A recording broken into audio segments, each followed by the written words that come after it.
कल एक भाई साहब मिलने आए मुझे 15 साल बाद। 15 साल पहले आए थे वो स्कूल देखने और 15 साल बाद आए, हमारे साथ खाना भी खाया। फिर कहने लगे कि आपका तो सब रहन-सहन बिल्कुल वैसा ही है जैसे 15 साल पहले था। ये जिस चौकी पे बैठ के चूल्हे के पास आप खाना खाते थे, अब भी वहीं खाते हो और सोने का कमरा जहाँ पे आपकी खाट पहले थी, अभी भी वही है। तो आपको ये महसूस नहीं होती ज़रूरत चेंज की? और फिर मैंने देखा कि हाँ यार, ये बोल तो ठीक रहा है, क्योंकि बहुत सारे लोग तो ये इंतज़ार करते रहते हैं कब समय मिले और कुछ चेंज के लिए कुछ ना कुछ करते रहते हैं। कोई पार्टी कर लेते हैं, कोई घूमने चले जाते हैं कहीं। मेरा उल्टा है कि मौका मिले भी तो मैं अवॉइड करता हूँ चेंज का। ख़ैर ट्रैवल तो अब मैं कर नहीं पाता, पर कोई इस प्रकार का भी आयोजन हो कि लोग यहीं आके और बातचीत करना चाहते हैं और मुझे पता है कि ये बातचीत ज़्यादा सार्थक होने वाली नहीं है जिस टॉपिक पे करना चाहते हैं, तो मैं कुछ न कुछ बहाना बना देता हूँ, भई मैं नहीं आ पाऊँगा। तो फिर पहली बात तो ये चेंज क्यों चाहिए? अब जवानी में तो मेरी इच्छा होती थी नई-नई जगहों पे जाके, लेकिन जगह देखने के लिए नहीं। ऐसा होता है ना कि चलो वहाँ देख आते हैं, उस शहर को देख आते हैं, उस जगह को देख आते हैं, ये मेरा कभी रहा ही नहीं, पता नहीं क्यों?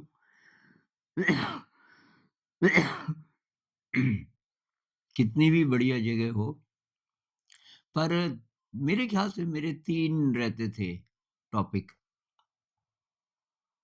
एक तो कोई ऐसा विचित्र इंसान मिल जाए कहीं, कोई संत पुरुष मिल जाए।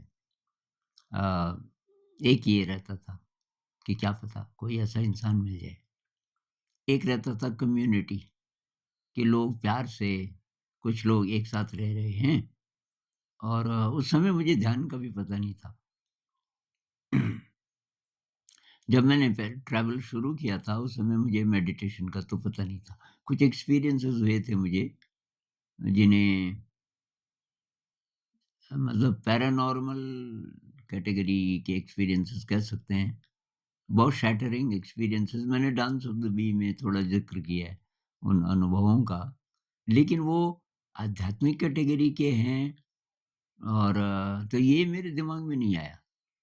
पर ये मुझे पता था कि ये डिसऑर्डर नहीं है, ये कोई अलग चीज़ है।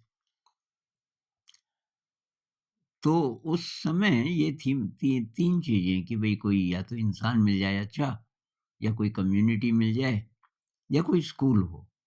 एक तीसरा ये भी रहता था मेरा, थोड़ा वेग था, बहुत क्लियर नहीं था। मैंने कहा स्कूल तो अब अच्छा मुश्किल ही होगा, पर कुछ-कुछ मेरा विज़न था स्कूल का जो ज़्यादा डेवलप हुआ 90s में, पर ये जो मैं बात कर रहा हूँ ये 80s की बात कर रहा हूँ।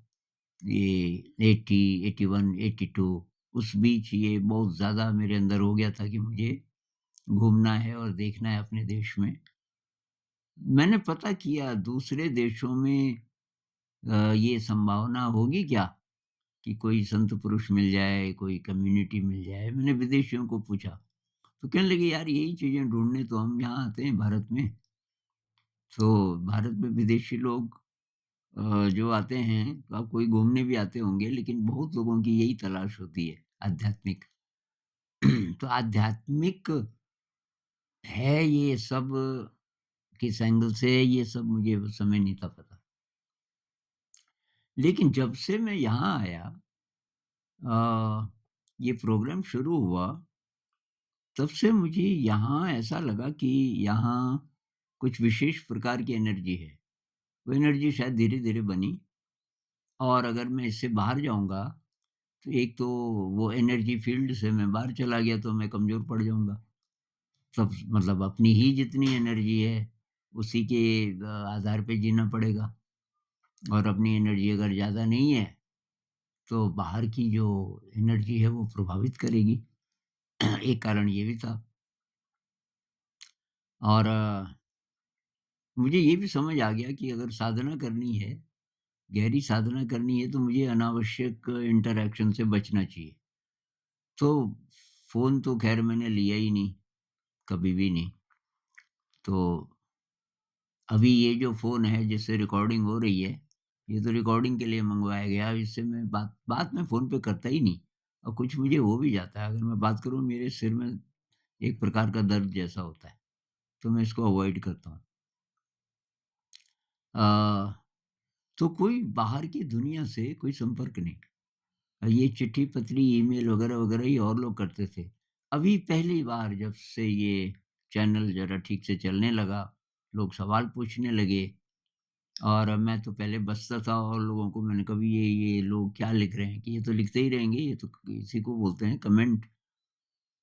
तो मैंने कहा, ये कि पढ़ो। तो उन्होंने पढ़ा तो मैंने कहा, यार अपने आप जवाब दे सकते हो? अच्छा ट्राई करते हैं। फिर वो कहने लगे कि नहीं, बहुत सारे सवालों के जवाब हम नहीं दे पाएँगे। अब मैंने कहा, जब जवाब देने ही हैं मैंने तो चलो।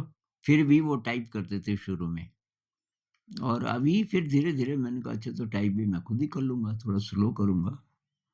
तो अभी कुछ महीनों से ये मैं ही कर रहा हूँ और ये पहली बार बाहर की दुनिया से संपर्क है, लेकिन ये सार्थक संपर्क है।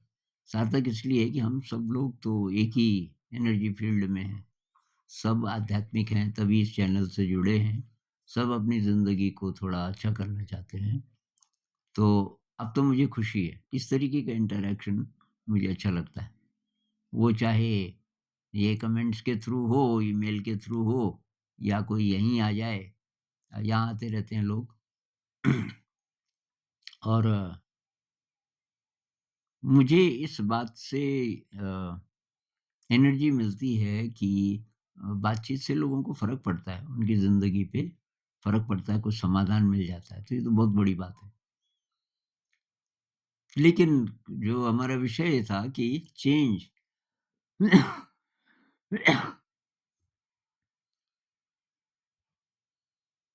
तो जब-जब किसी जगह को देखने के लिए हम गए, एक बार मुझे याद है ऋषि वैली में ये टीचर्स ज़्यादातर लेडीज़ थी और वो कम पड़ रही थी, उन्होंने एक गाड़ी बुक की और किसी जगह जा रहे थे कि सारा दिन वहाँ रहेंगे, वहाँ छोटी-सी नदी भी है और पैक्ड लंच ले जाएँगे वगैरह-वगैरह। तो मुझे पटाने लगे कि बहुत बढ़िया जगह है, मैं बिल्कुल ना मानूँ, बिल्कुल ना मानूँ। आखिर उन्होंने रिक्वेस्ट की, यार कि थोड़ा जगह भी कम पड़ रही है, तो थोड़ा सस्ता पड़ेगा अगर तुम भी चलोगे और अच्छी जगह है। तो मैंने कहा चलो। तो अब वो चला तो मैं गया वहाँ, मैंने कहा ठीक है, नदी है, पहाड़ हैं, पर अब क्या करना है? ख़ास मुझे कुछ मिला नहीं उससे। तो मुझे उस समय समझ नहीं आता था कि मुझे किस चीज़ से एनर्जी मिलती है। वो मुझे यहाँ पता चला इस प्रोग्राम में 2004 के बाद जब विधिवत हमने स्कूल शुरू कर दिया, तब हम थे हमारी टीम और ध्यान प्रोमिनेंट ध्यान की 2 1-1 घंटे की सिटिंग्स हम यहाँ करते थे। फिर स्कूल में बच्चों के साथ थोड़ा-थोड़ा करते थे। क्रिएटिविटी बहुत ज़्यादा और ये कम्युनिटी क्योंकि सारे टीचर्स एक साथ रहते थे। तो कम्युनिटी का मेरा पहला अनुभव था। सब अलग-अलग प्रकार के जवान लड़के-लड़कियाँ और तो काफ़ी मैं कठोर भी था शुरू में, बहुत स्ट्रिक्ट नियम बनाने पड़े क्योंकि मैं खुद ही इनसिक्योर था कि ये लोग मेरा कहना मानेंगे कि नहीं मानेंगे।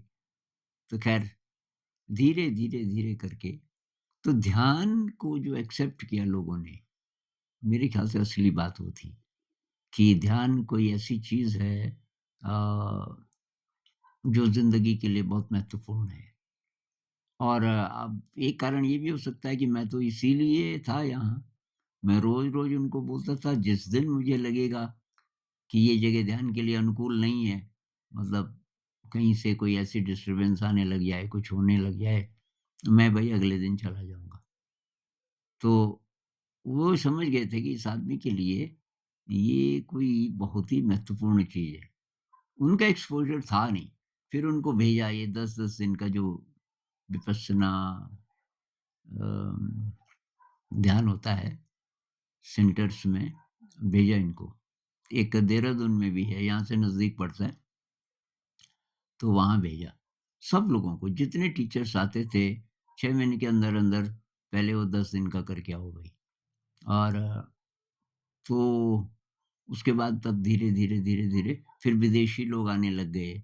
वो यहाँ सिटिंग्स करते थे तो बहुत ही ग्रैटिट्यूड एक्सप्रेस करते थे कि ऐसा मौका हमें अपने देश में नहीं मिलता। इस तरीके से ध्यान करना। टीचर्स को बोलते थे तुम कितने लकी हो कि तुम्हें रोज़ ये माहौल मिल रहा है। तो धीरे-धीरे टीचर्स को पता चला कि ये कोई बहुत ही महत्वपूर्ण चीज़ है, तो वो ज़रा सीरियसली ट्राई करने लगे। तो एक वो, तो मेरे ख़्याल से जब से स्कूल शुरू हुआ, मेरा एक ही लक्ष्य रह गया था ज़िंदगी में कि मुझे पहली बात ऐसे माहौल में रहना है, चाहे अकेले, चाहे लोगों के साथ, जहाँ मैं रोज़ ध्यान कर सकूँ ज़्यादा से ज़्यादा, कम से कम कुछ घंटे, 2 घंटे, ढाई घंटे, 3 घंटे। एक तो ये। दूसरी बात थी क्रिएटिविटी।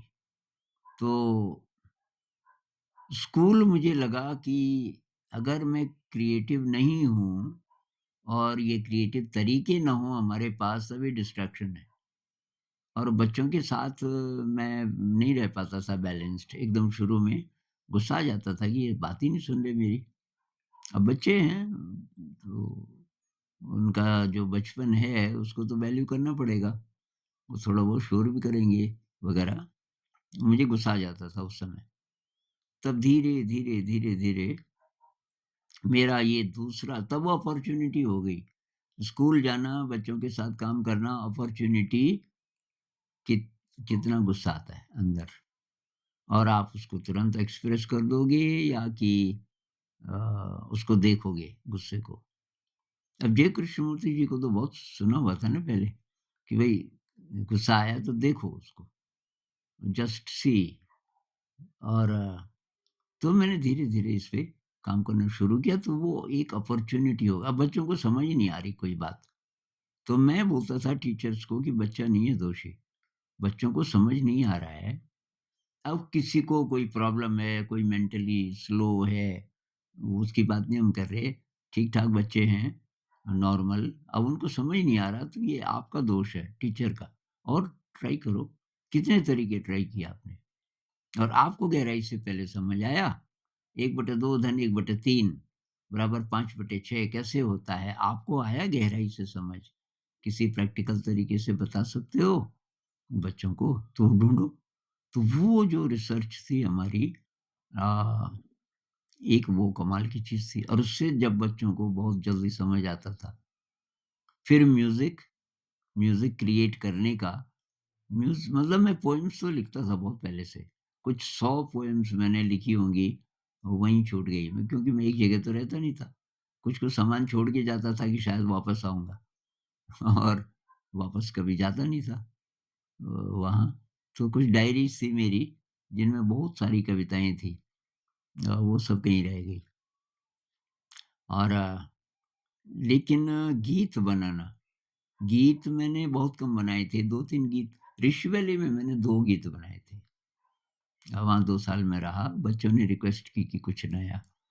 लेकिन यहाँ आने के बाद जब मैंने देखा कि बच्चे वो 2 ही प्रार्थनाएँ गाते हैं और बहुत बेसुरे ढंग से, कुछ दिन तो हम पुराने सिस्टम के साथ रहे ना और टीचर्स पढ़ाते थे, हम ऑब्ज़र्व करते थे। तो जब हमारे पास सारा आ गया, टीचर्स का ट्रांसफ़र हो गया। ट्रांसफ़र क्यों हुआ कि यहाँ फंडिंग बंद हो रही थी। तो टीचर्स क्वालिफ़ाइड थे, तो और प्रोजेक्ट्स के लिए बहुत सूटेबल थे। तो वो लोग सब चले गए तब हम कोई 8 पास, कोई 10 पास ऐसे-ऐसे एक टीम बन गई। हमने शुरुआत कर दी।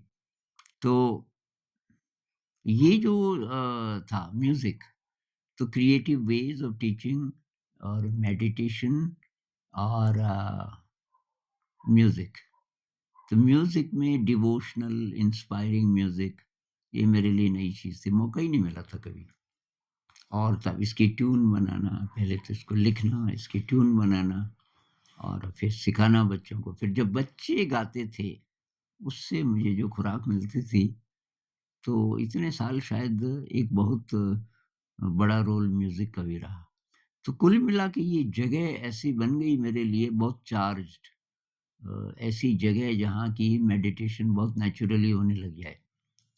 और मैं अपनी जो गड़बड़ है, उसको देखने का रोज़-रोज़ मौका।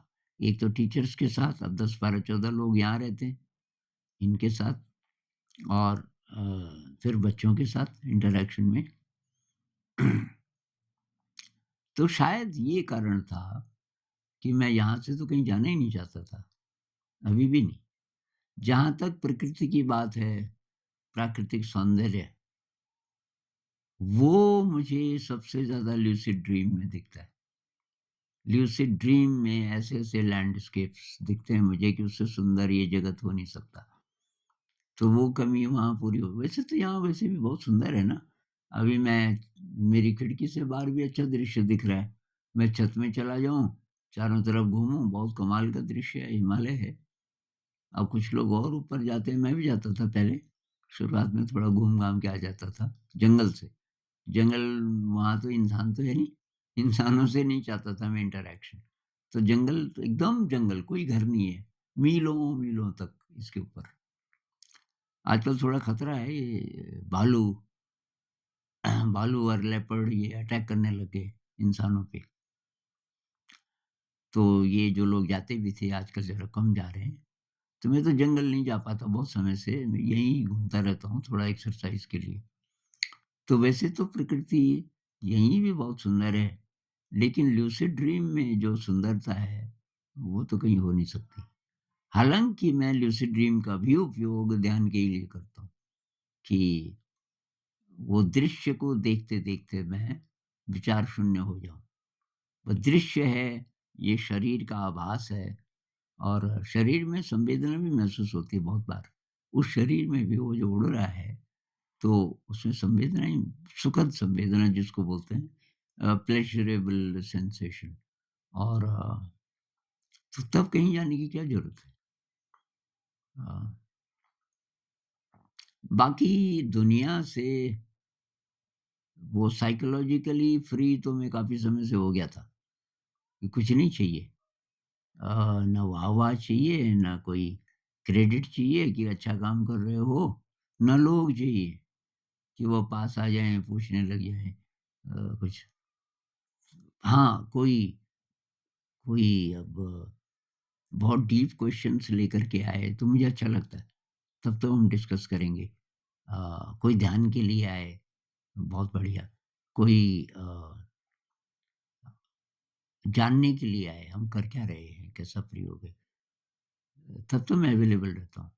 लेकिन कोई वैसे ही आ जाए, हाय हेलो ये वो, तो मैं ज़्यादा टाइम नहीं बर्बाद करता उसके साथ। नमस्ते-नमस्ते कर चाय-वाय पिलाई, और तो भई मैं तो कहीं नहीं जाना चाहता, कहीं जाने की इच्छा नहीं है, कुछ करने की अब इच्छा नहीं है। अब ये जो लोग बोलते हैं वो मैं करता हूँ, कि इस क्लास में जी बच्चे ये कॉन्सेप्ट नहीं समझ रहे। तो अभी आजकल मैं स्कूल तो जा नहीं पा रहा हूँ, उन्हीं को लेके आ जाते हैं, बच्चों को लेके, कि आप ये कॉन्सेप्ट है, मैं बोलता हूँ, तो उसमें मुझे अच्छा लगता है। तो बाकी कुछ नहीं, मैं ध्यान करता हूँ, बीच-बीच में ये वीडियो बना देता हूँ। अभी 4-5 दिन पहले किसी भाई ने कमेंट किया कि गुरुजी आपका ये जो चैनल है ये ग्रो नहीं कर रहा है, और ऐसे नहीं ग्रो करता, उसके लिए कुछ करना पड़ता है, ये करना पड़ता है। ख़ैर मुझे कुछ बोलना नहीं पड़ा, और जवाब में और दोस्तों ने बोल दिया कि भई ये गुरुजी को इस बात से मतलब नहीं है, ग्रो करे ना करे, वो जो बोल रहे हैं वो सुनो बस, और उसको जीवन में अप्लाई करो। तो मुझे इस बात से तो कुछ लेना-देना नहीं, ग्रो करे ना करे, और फालतू में मैं ये इसको बढ़ाऊँगा भी नहीं। मतलब लगभग सभी टॉपिक्स पे, ज़्यादातर टॉपिक्स पे तो मैंने बोल ही दिया। अब कोई सवाल जब-जब होंगे, तो वो तो मैं ले लूँगा सवाल, लेकिन सवाल नहीं होंगे तो मैं सोच रहा हूँ कि कम से कम वीडियोज़ अब मैं बनाऊँ, क्योंकि ज़्यादातर मैं बना ही चुका हूँ। लेकिन अगर किसी का सवाल होगा, कि ये कैसे? वो बात चाहे मैंने पहले बोली भी है, लेकिन किसी के मन में बहुत ज़्यादा उत्कंठा है किसी प्रश्न को लेकर, तो उसको तो मैं ले लूँगा, वो मुझे अच्छा भी लगता है। तो लगभग-लगभग वो कबीर साहब बोलते हैं ना, चाह गई चिंता मिटी, मनवा बेपरवाह। कुछ-कुछ वैसी स्थिति है कि मन बिल्कुल बेफ़िक्र हो गया। अब कोई पूछे कि आपकी कोई डिज़ायर नहीं है? एक डिज़ायर तो है यार, वो ये है कि मैं ध्यान में मरना चाहता हूँ। जब भी मृत्यु आए, मैं असहाय ना हो जाऊँ और ऐसा ना हो जाए कि मैं ध्यान में ही नहीं रह पा रहा। मैं ध्यान में बैठा हूँ, चाहे लेटा हूँ या तो किसी लूसिड ड्रीम में। जैसे मृत्यु आस-पास है, लूसिड ड्रीम में मैं चला गया दूसरे जगत में और वहाँ आ गए कोई गाइड्स। मुझे आशा है गाइड्स आएँगे, अभी तक तो है ही नहीं मेरे लूसिड ड्रीम में, पर अब मैं आह्वान करूँगा तो आएँगे और वो पूछेंगे, "हाँ जी, वापस जाना है उस शरीर में?" और मैं फैसला कर सकूँ कि बस हो गया, नहीं जाना, वहाँ से चला जाऊँगा, जहाँ भी तब जाना होगा। सुबह ये लोग तब दरवाज़ा तोड़ के खोलेंगे। अंदर से कोई रिस्पॉन्स नहीं आ रहा है। पता नहीं क्या होगा वैसे तो, लेकिन ये डिज़ायर है मेरी, ये इच्छा है कि मैं ऐसे मर सकूँ। तो उसके लिए अब जितना टाइम बचा है, आशा है 5-7 साल, क्या पता 10 साल और हों क्योंकि शरीर धीरे-धीरे स्वस्थ हो रहा है। तो बस ध्यान करूँ, मन को चेक करता रहूँ हर समय, ये राग-द्वेष से कितना फ्री है और कोई तृष्णा तो नहीं बची, कोई इच्छा तो नहीं बची, तो ऐसा हो जाए, बस और कुछ नहीं। बाकी ये कंट्रीब्यूशन जो हो रहा है, तो ये तो मेरा शौक है, इससे मुझे अच्छा लगता है। लोग कहते हैं ना कि ये जो आप योगदान कर रहे हो, ये बहुत वैल्यूएबल है, बच्चों के लिए वगैरह-वगैरह। तो भाई वो तो मेरे लिए भी वैल्यूएबल है क्योंकि मुझे अच्छा लगता है। अब औरों को भी फ़ायदा हो रहा होगा, वो अलग बात है। ये चैनल का भी वही है, मुझे अच्छा लग रहा है, इसलिए मैं बोल रहा हूँ और आपको फ़ायदा हो रहा है, तो तब और भी ज़्यादा अच्छा लग रहा है। तो ख़ैर, तो चेंज भई 2 प्रकार से आ सकता है। एक तो बार-बार से कि हमारी जो इंद्रियाँ हैं, इंद्रियाँ तभी तो हम भटकते रहते हैं ना, इंद्रिय सुख में। चेंज का ज़्यादातर लोग ये मीनिंग लेते हैं, इंद्रिय सुख कि नई जगह देखना नई चीज़ें ये देखना, सुनना, स्पर्श करना, इंद्रिय जगत, बाहर की तरफ और दूसरा चेंज है अंदर ही अंदर। भई चेंज में आपको क्या मिलता है? डोपामाइन मिलता है, सेरोटोनिन मिलता है, ऑक्सीटोसिन मिलता है, अच्छे रसायन मिलते हैं। अच्छा लगता है ना, तो इसीलिए तो जाते हैं आप घूमने या कुछ भी या किसी को मिलने या कोई नए इंसान से प्यार हो गया वगैरह-वगैरह। बाहर का जितना भी है उससे मिलता है ना कुछ, तो अच्छे रसायन न्यूरोलॉजिस्ट बोलेगा आपको भई ये जो अच्छे रसायन हैं ये मिल रहे हैं और ये ऑक्सीटोसिन, गाबा सेरोटोनिन सबसे ज़्यादा और ये डोपामाइन ये सारे के सारे ध्यान से मिल जाते हैं। एक ध्यान की सेटिंग कर लो आप 1 घंटे की, आधे ही घंटे की भी, सारे रसायन आपके शरीर में बहुत ज़्यादा मात्रा में आ जाएँगे और आप बहुत ज़्यादा अच्छी स्टेट में होंगे, क्रिएटिव स्टेट में, क्लैरिटी होगी अंदर अ, और डिज़ायर्स वगैरह-वगैरह तो वे जितने रसायन अंदर से अपने आप बनेंगे मेडिटेशन से, उतना-उतना बाहर की डिज़ायर्स अपने आप गिरती जाएँगी। डिज़ायर्स आती इसीलिए हैं कि कमी है अंदर। अच्छे रसायनों की बोल लो, चाहे कोई और नाम दे दो, कोई कमी महसूस होती है ज़िंदगी में इसलिए तो भागते हैं हम, इसकी तरफ, उसकी तरफ, उसकी तरफ। अब वो कमी है ही नहीं, वो आप पूरी कर ले रहे हो, जैसे ही कुछ व्याकुल हो गया मन, बैठ जाओ, बैठ जाओ थोड़ी देर में फिर ये धीरे-धीरे असर होना शुरू होता है, 15 मिनट, 20 मिनट, 25 मिनट, फिर ठीक हो जाता है। कोई बड़ा तूफ़ान आया, किसी से कुछ बातचीत हो गई, बोलचाल हो गई, झगड़ा हो गया वगैरह, उसका असर हो गया ज़रा अंदर, उस समय आप अवेयर नहीं थे। अवेयर होते तो झगड़ा होता ही क्यों? तो या किसी ने बिना मतलब कुछ बोल दिया, आप तो कुछ नहीं कर रहे थे, अचानक बोल दिया तो आप तैयार नहीं होंगे, तो थोड़ा तो असर हो जाएगा। अब मन से आप बहुत जल्दी ठीक हो गए कि भई इसने जो बोला, बोला इसकी यात्रा है, अब तेरे को क्या हुआ? लेकिन वो शरीर में चला गया, तो आप बैठ जाओ, ध्यान में बैठ जाओ धीरे, धीरे, धीरे कितना टाइम लगेगा? लाओ त्सु कहते हैं ना कि बड़े से बड़ा तूफ़ान भी कुछ ही घंटे टिकेगा। ऐसे ही ज़िंदगी में तूफ़ान आते रहते हैं।